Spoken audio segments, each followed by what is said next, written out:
We'll see how long I can go with this one. Got it 50% speed. This is Matthew McConaghy with Theo Von from yesterday. I'll just get to it. Just gotta make sure that Audacity doesn't glitch out.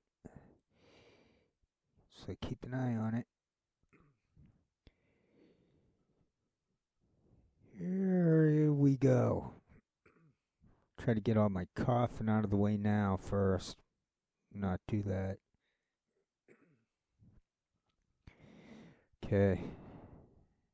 Should be good now. Start. Today's guest is a legendary actor, author, thought leader. Just a real vibe curator.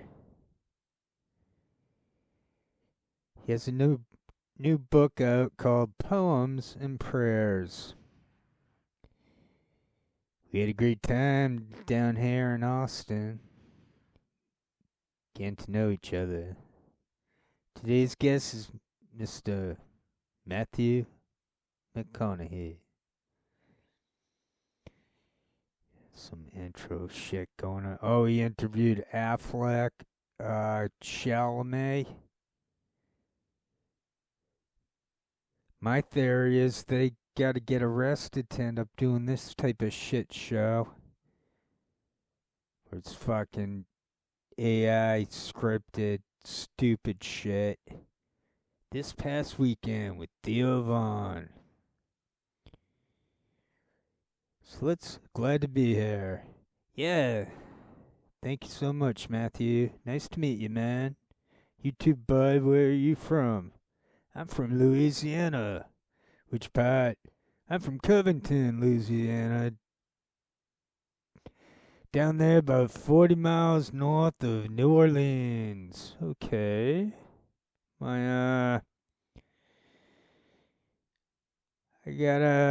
love Louisiana, where the weeds grow a little taller and the chassis is just a touch looser.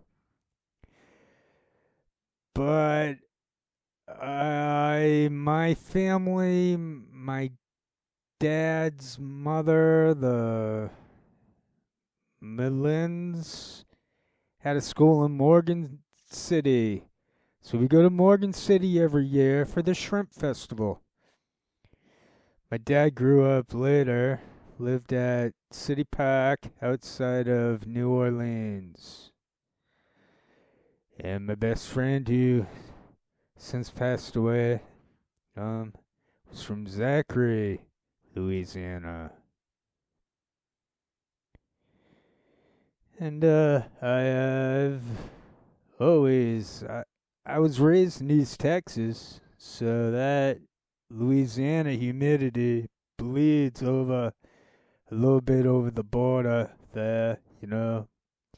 Oh yeah, it's like somebody just exhaling a big, hit a cigarette smoke over there. Just hit Hearst Coliseum, man. 'Cause you could drink at 18. Get over there for my first concert. Was Rat. Yeah, remember that? Rat. Rat, man. Lay it down. Round and round. Yeah. I go to WWE matches over there.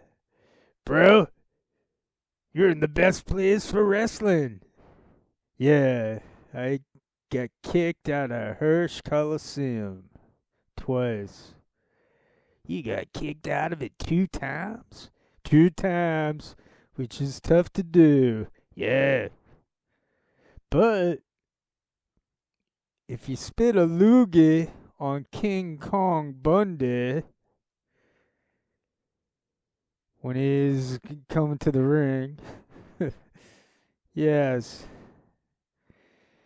They will try to kick you out, but then you get kicked out, and there's the window on the exterior of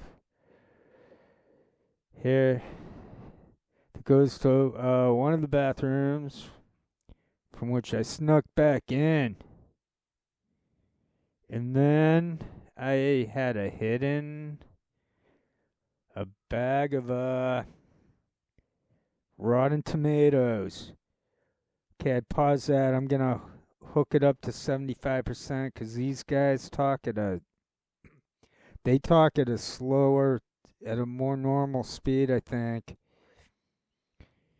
And so I'm gonna sound southern for both. I'm not studying their voices. I'll make McConaghy a lower southern voice, and I'll try to make Theo Vaughn the higher pitch. So McConaghy's just nonchalantly, I guess organically, we're meant to believe this is all organic. And he got kicked out of the Coliseum. But then he snuck back in, and then he had hidden a bag of rotten tomatoes. And pelted Skanda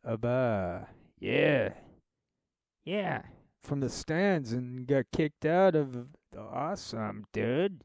Bro, they should have paid you for being there. But you help him from the crowd. Bring up Skander Abba. There he is, yeah. God, remember he was that was bad guy at the time. Always dude. They always had that little kind of cheeky bad guy, you know. We had Kevin Von Erich on here. Oh, there we go. And that was pretty special, man. I loved wrestling at the time. It was so fun, man. Hacksaw Jim Duggan was my guy. Yeah! Come on with a 2x4. Yeah, I saw him. I went to him. I went to Hulk Hogan's funeral, and Hacksaw was there. Yeah, here we go. It was pretty cool, man. All my heroes were there. Like, I had figurines of them at home, and the figurines are taller these days. And half of them are a lot of guys like in wheelchairs. It was kind of tough to see because you see like just the remnants of these heroes, kind of like the stained statues in a way. You know, it was pretty, it was magnificent and weird, you know? It's like it was beautiful and sad. It's like you almost want to pretend that things are just in a certain place and time, you know? Your book kind of goes into stuff like that. Yeah, were you an evil Comball fan?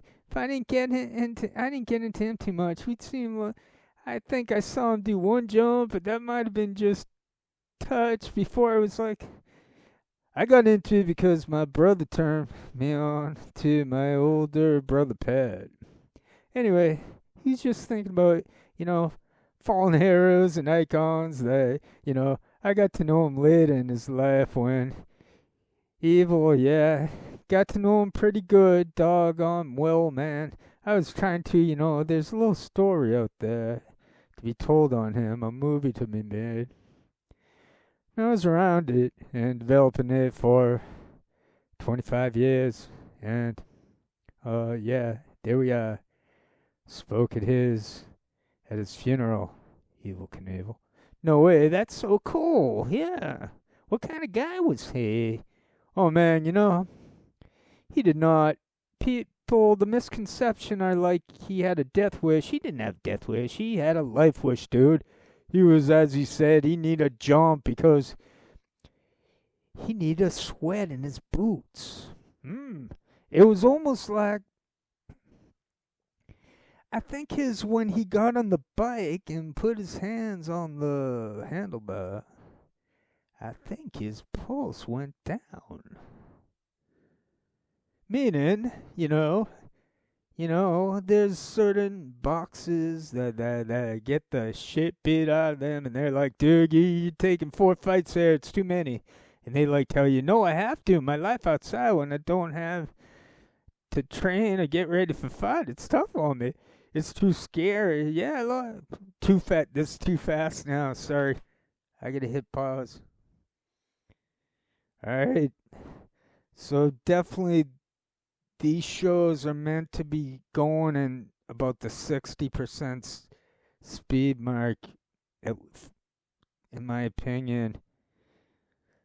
Faster than half speed, but at 75% speed, I can't keep up. Okay, this is obviously scripted, and they're just trying to hammer words into us. McConaghy, he must, maybe they get in with those gamblers, but he's not a basketball player, so he has to do shit like this. I don't know. McConaghy doesn't seem like he should.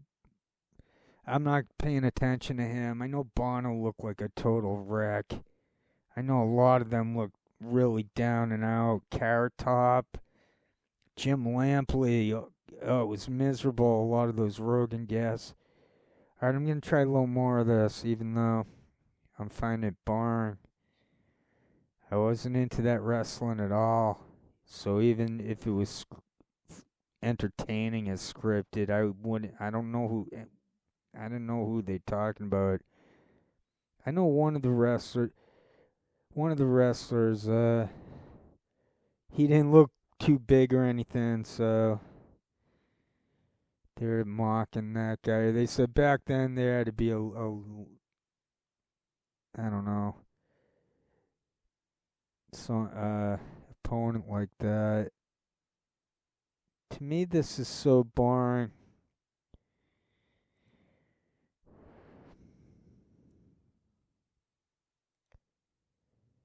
Yeah, I'll put this on pause.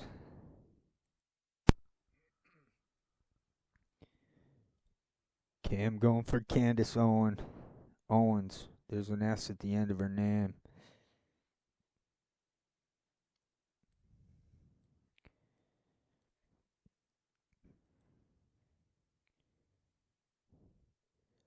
Alright, you guys.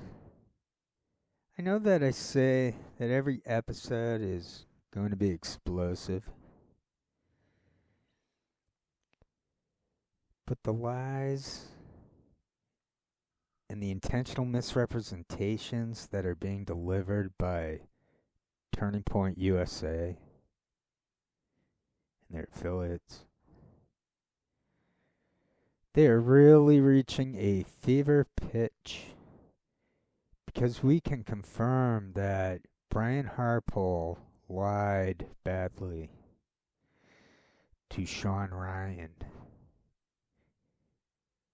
An interview that one of the heads of security gave the other day. And I'm going to explain to you how we know that. I'm starting to think that we should believe that nothing they've told us is real.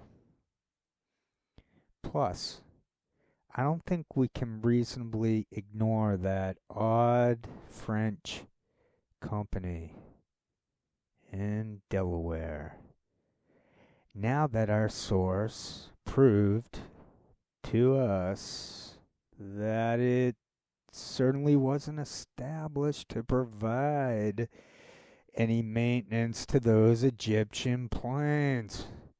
It was more than likely a front for something else. We should address that, because I know that many of you guys were wondering whether or not Charlie's assassination was meant to distract us from the Bridget Macron investigation, and rightfully so. That is a fair question, because, as you guys know, it was Charlie Kirk that called me and told me that they wanted me to stop speaking about Bridget. But the question question is always, who is they? Who is they? Welcome back to Candace. Do-do-do-do-do-do-do-do. There's some kind of opening. Oh, it's Candace as a child. Oh, look at, she was such a talented young lady. Whoa, and then she grew up, she's smart, she got married, had a baby, and then she got arrested. I don't know, it looked like a mugshot. All right, Candace. CIA level productions for the opening. All right, this is going to be good. Grief is weird. Okay, I got to tell you, in those weeks following Charlie's assassination, I didn't feel like myself. I felt like I was honestly having an out-of-body experience. I didn't want to accept things. Obviously, you know, that's the reason that I went away to Wyoming. But with every week that we move further from September 10th, I have more clarity, and I'm starting to focus on things that happened in those early days. There's certain things that are playing in my mind over and over again, I would say, that happened in the first 72 hours following Charlie's assassination.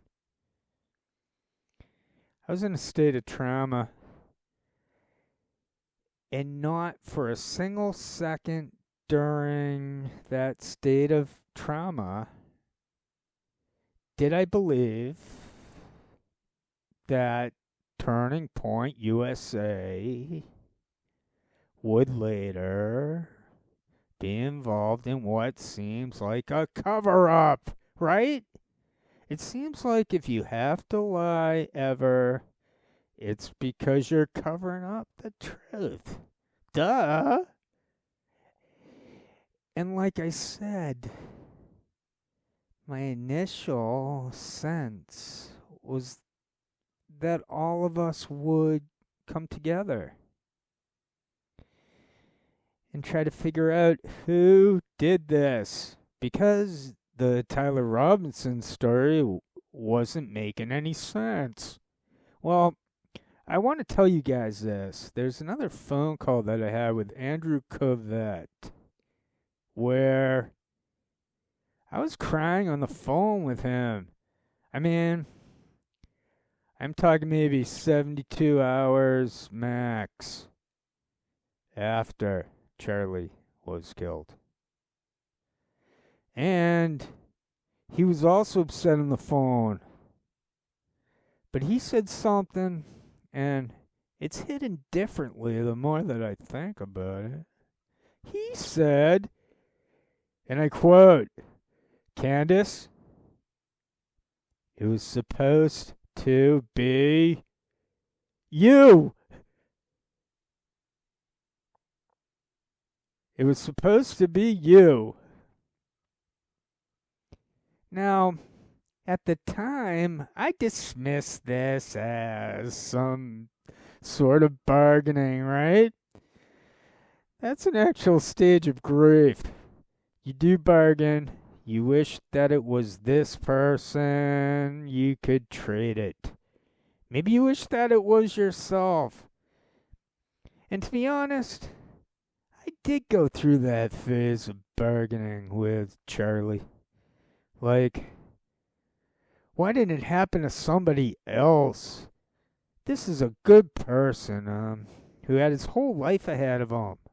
I mean, I told you that even my father went through that stage of grief.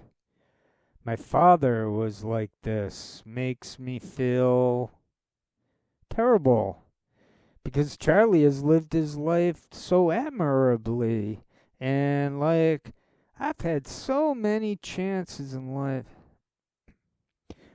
so many illnesses, and it just makes me so sad. But now I'm feeling a little bit different, removed from the situation. Like now I'm going, was I being, I don't know, was he being honest?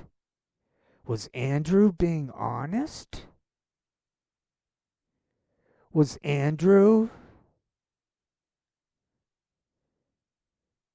trying to maybe communicate to me after, especially given the fact that I told you that, well, the actual day on September 10th, while Charlie was in the hospital, he told me that there was a list. And that me and Tucker Carlson were on it. And that we had to lay low.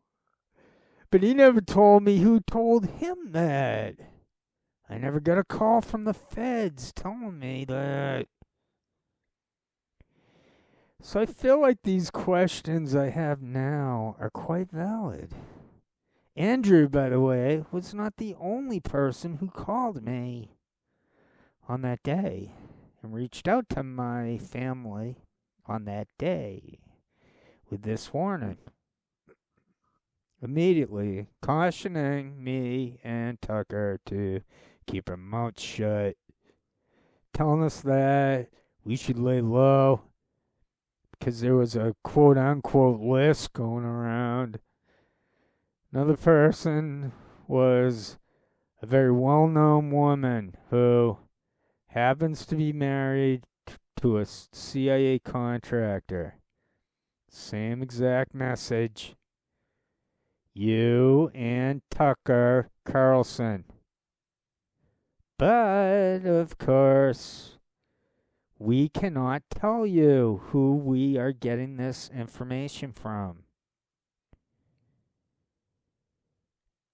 I'm starting to realize as I consider who these sources are and their closeness to the military. And now that we've gotten into the story and realize that virtually everybody there that day has these military ties, that threat may have been coming from the government, actually. That the globalized government that we live under, right? Little LOL to the idea that we have a national sovereignty.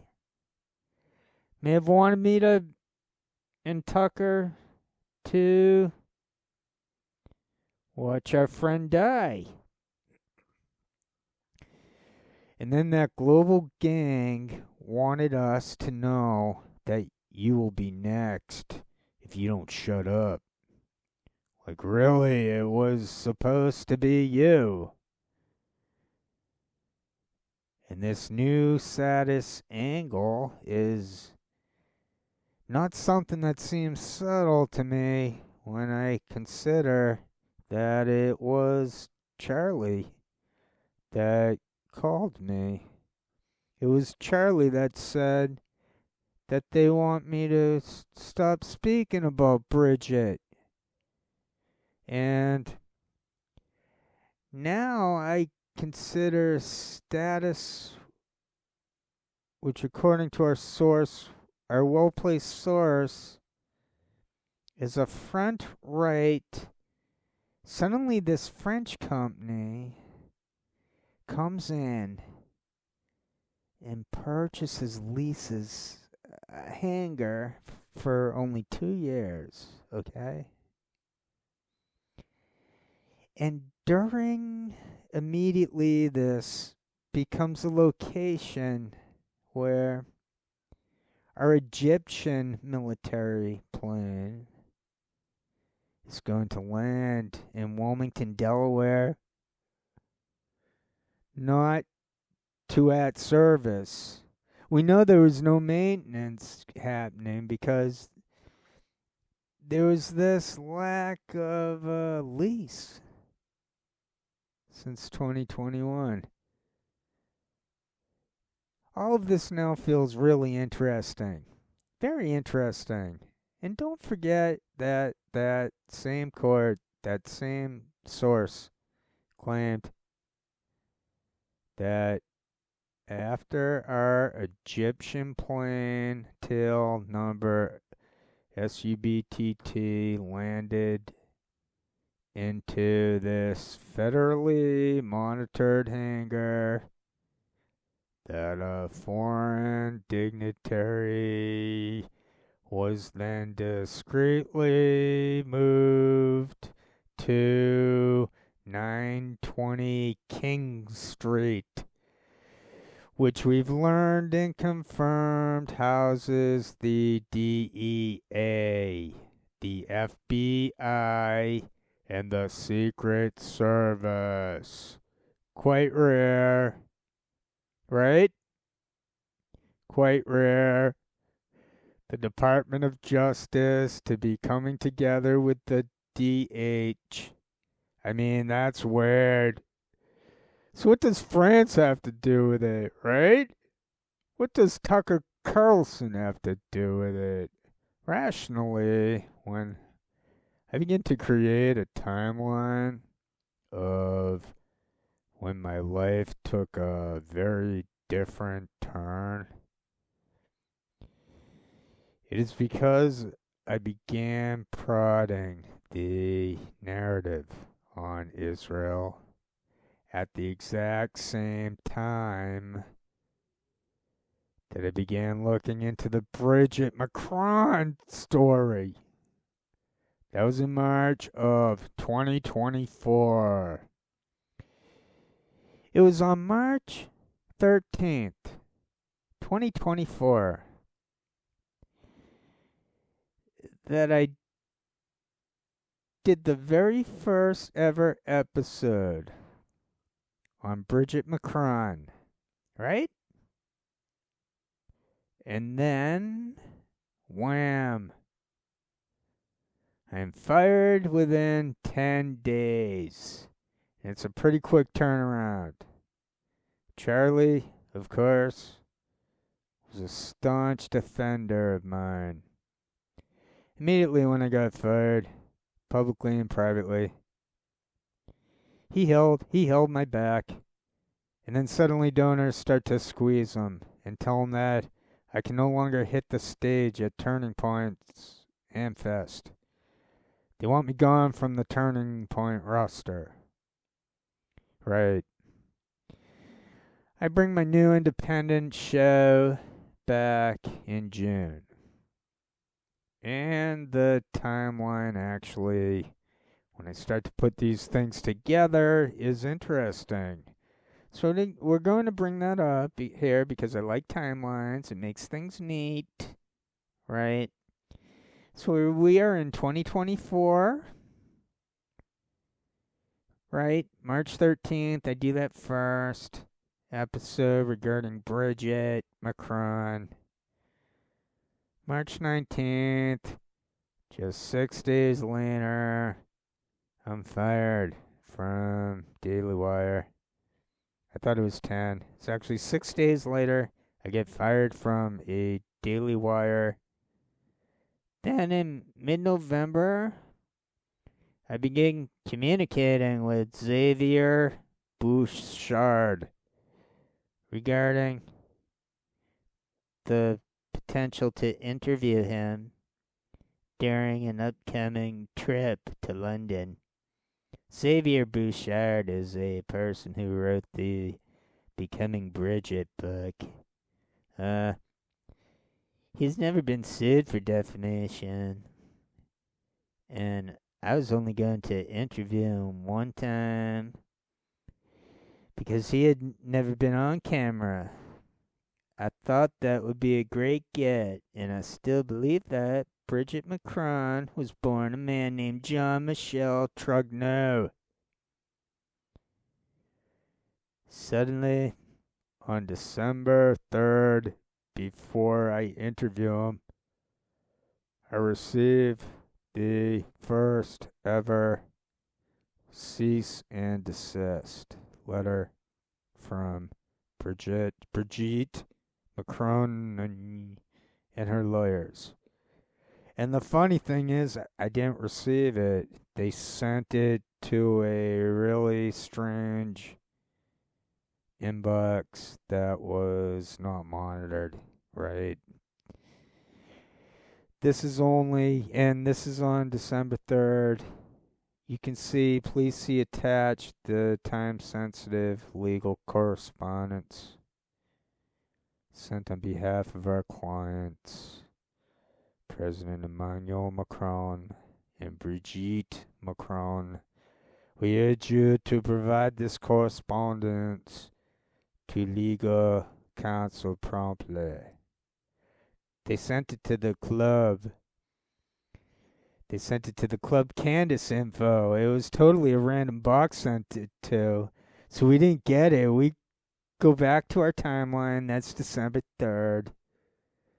And 7 days later is when it's announced that Sadie's, that's when it's publicly announced that Sadie's, that French company, has inked a deal in Wilmington, Delaware, for a hanger. Okay? There. Suddenly, a French company, the CEO who knows Emmanuel Macron only, we've confirmed that, decides they're going to sign a 2-year lease for an airport hangar. To do what? To paint planes? Not kidding. Elsewhere in that article, it tells us that it's a French multinational company that specializes in the painting of aircrafts. And they plan to open for business in a hangar not far from Wilmington Airport come the next year. So in 2025, this is going to be their hangar. Okay, interesting. Back to our timeline. That is publicly announced on December 10th. And then on December 18th, Tom Clare sends another follow-up email regarding the cease and desist. And again, I don't receive it because he's sending it to this random box. I am forever thinking in my brain, now, what if I had received it? I would have been spooked. I would have thought that they were monitoring communications between me and Xavier Broussard. The obvious answer, because I hadn't been speaking about Brigitte Macron on my podcast. So what was up with the cease and desist? I think my suspicion is they knew that I was moving to interview Xavier Broussard, which I then did, as you can see on the timeline, on December 21st. I interviewed Xavier Broussard in London. We did not release it, right? We fast forward. We receive, after he forwards it to our actual attorney, and we receive the communication. And it actually just makes me angry because I'm pregnant. Now we're in 2025, and I decide that actually I'm going to turn this down to an entire season. Because who are you, French first man, to tell us that we can't speak about the story, which is incredibly interesting? And on January 31st, I release the first episode of Becoming Brigitte. Season 1 airs. And obviously this show goes viral because it was it's shocking story. An unbelievable story. People worldwide are going, what the heck is going on? It's not what the press told us. It really kind of it shocks your core that the press could be in on telling a lie like this big. And then on February 17th, we premiere my sit down with Xavier Broussard. Okay. Jumping back into this timeline. Okay. That's on the 17th that email comes, that we premiere of that sit-down interview with Xavier Broussard. And a couple of days later, on February 24th, Charlie Kirk reaches out and he tells me that the White House is asking me to stop speaking about Brigitte. And he tells me that it is related to the peace deal in Ukraine. That is ostensibly the reason on the same day, February 24th. That's how quickly the phone call happened.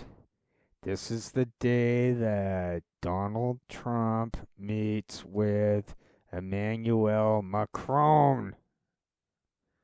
Do we have that? By the way, the text message between me and Charlie, here we go. Yeah, this is February 24th. I'm showing you guys this now. Hey, I have something to tell you from the White House. They asked me to call you. I'm just the messenger here, but it's important. I say, okay, I'm around, call me. Then we have the phone call. And then I was like upset about the phone call because I was pregnant. And then I felt bad. And I was like, okay, let me think about it because I don't want people in Russia to be killed because I won't stop speaking about Brigitte. If the Ukraine peace deal was at the center of this. And he says okay, and then I tried to say I will circle back tomorrow. Or maybe I said tonight. Call if you want to chat at all. And we chatted. The next day you can see he starts with the White House. Just asked for your number, FYI. I think POTUS might call you. And that is not what happened. February 25th, actually, Sergio Gore called me and asked me to stop speaking about Brigitte. And it was felt more like an order than a request. And I did not respond in kind to that. February 26th. President Trump calls me and asks me to stop speaking about Brigitte. Now, Charlie's in the middle of this. Communications are happening between me and Charlie about Bridget. Okay. On July 1st, and by the way, the series was over, and I said I'll agree to be quiet about this for a while. Because it's no longer relevant. And I don't want, like, Christian men to be slaughtered in Ukraine. Because I'm not keeping my mouth shut. No. On July 1st, Macron sends another legal threat. On July 18th, this is where things get really interesting. Charlie Kirk hosts Tucker Carlson at SAS. This brings in the Tucker element, right? Tucker, he tells Tucker to go max. Call out Israel, Jeffrey Epstein, just go max. And guess what? Tucker really did go max. I want to actually play for you this clip of what Tucker said on stage. Take a listen. The unfairness of it drives you crazy. And it's particularly glaring in the case of Jeffrey Epstein and the whole constellation of people around Jeffrey Epstein, all of whom seem to be getting away with scams. And how do you know they're getting away with scams? I'll tell you how. Because they're useless and they're rich. So, how do you know? How do you come to a place where some of the least impressive, most useless people who have no actual skills become billionaires? How's that legitimate? By the way, if you ask this question, at least in Washington, it's like, oh, sounds like you're a socialist. Sounds like socialism. Yeah, okay. I'm a socialist now. Alright. I was a Qatari agent or a bigot. Now I'm a socialist. Alright. Leaving aside my committed socialism, can you answer the question? How did Bill Amann get $9 million billion? Bill Amann. Pretty impressive guy. I know Bill Amann. No. Bill Amann's like well connected and super aggressive. That's it. And I think, well connected, super aggressive people deserve a fair living like everybody else. But if you're screwing $9 million just because if you're accruing $9 million just because you're willing to do anything, I don't know why we have to pretend that's good. How did Epstein get 4 Gulf Streams? How did he get an island? A massive ranch in New Mexico. The biggest house in New York. Like, what is that? Like, at some point, the basic economics really matter. And they matter because not that it's bad that rich people are getting richer. It's bad that everyone else is getting poorer.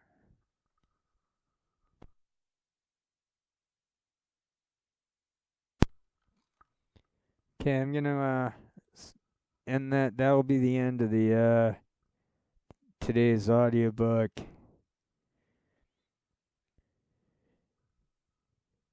That's pretty wild what they're doing. Candace Owens is no different from Joe Rogan, or pick a name and they're all in on it, and it's just all fiction, all made up, all ridiculous. And by making these audiobooks, by actually actually reflecting on the content, not letting them just cram it into people's heads, by actually not allowing that. That's the key to freedom and to quit the social media, the garbage. I'm beyond that point though, but I realize there's points before that where people need a little bit of a hint. They need they need a fair shake to get out of the cult we were all socialized into called American culture, which is all controlled and fake.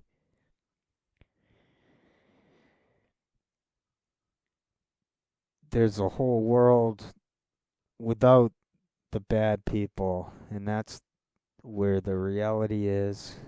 That so Tucker Carlson is fake. It's all fake. None of it's real.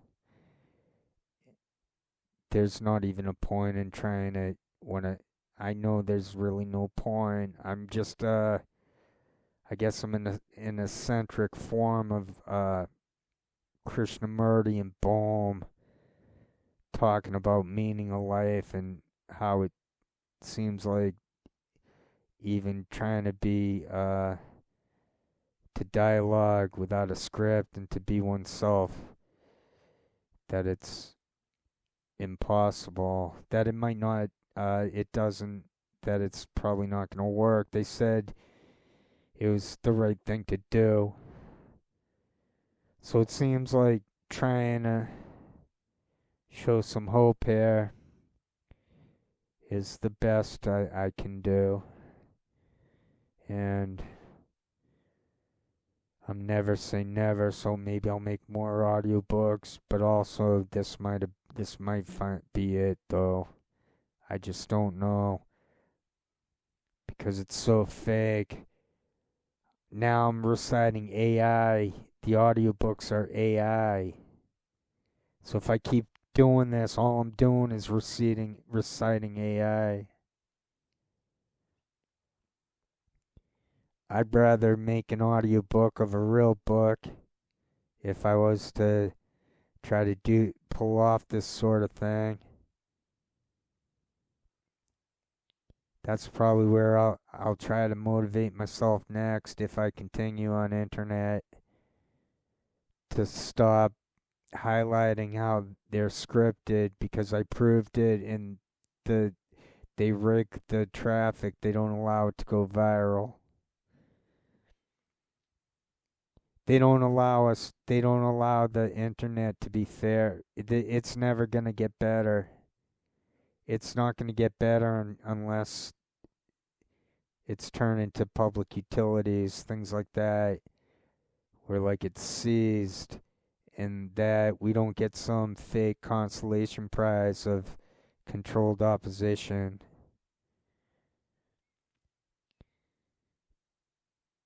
I don't think it's working for them. I don't think the type of shtick I've had for 20 years is necessary anymore. I think it is finally obvious. I do think they kept my page views artificially down, and that many people have gotten the idea of multiple teleprompters and people moving around to read those, and then that's it. That's basically it. And I went over and over harping on it just to make sure it's known that it's teleprompters across the room for all of them. And they're all in on it, and it's bizarre the degree. It's bizarre what they're doing. The 2 words that came out in a video or two ago, and it sort of, I think they're the words that make sense. They're demented and they're perverted. It's perversion to try to control other people. They're trying to control us, like in a demented, perverted way. It's perversion.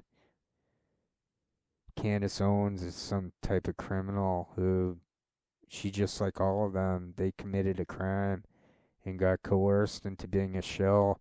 They're like junkies and stuff. Or there's some explanation for it. Like, there's got to be some explanation for each and every one of them, because it's not. People stopped joining them Freemasons because everyone was saying they were garbage. So no one joins them. They're a skeleton of what they were 100 years ago. They're a skeleton of it. Because everyone knows, even Richard Nixon called them a bunch of wackadoos or something. When he was talking about the Bohemian Grove, I think even Nixon was saying, "Wow, what a freaking bunch of losers." That's weird. Before now everything's weird. I'm just tired of articulating what I can never forget about internet. It's evolved into something so utterly grotesque. AI is grotesque. To be shown images that aren't real, yet they're very close to real. That's sick. That's demented. That's perverted. For them to use us to just take everything and to put it into some type of absolute god of a computer, to not god, but to just gobble up everything. To have, I'm not impressed with it at all. Whoop-de-doo is what I say. My audiobooks, these few audiobooks I made, I think the main point is showing how those are all losers. Who are reading, it's interchangeable. It's all scripted out by a computer. It's not even human being writing. It's not normal. It's demented. How many times have I said demented? It is. Tucker Carlson is demented. Candace Owens is demented. And anyone to follow, I don't know how the hell she can have 5.6 million subscribers and get like millions of views. She seems almost more popular than Rogan. And she did go on Rogan. So F this. It's just a corrupt, disgusting internet. Closed shop. No way to get into it. It'll never be fixed. It has to be legally seized. The only solution. Participating on internet won't do anything. It would have to be like they couldn't be allowed into it. Them who control all these big tech companies. No one's gonna ever post again. No one's posting. It's just a stupid, idiotic internet based on computers programming computer programs putting together the words. But it's not that effective. It's not realistic. The sentence structure doesn't look so good. The ideas don't seem to really flow. None of it seems realistic. And hopefully that's what these audiobooks have helped with.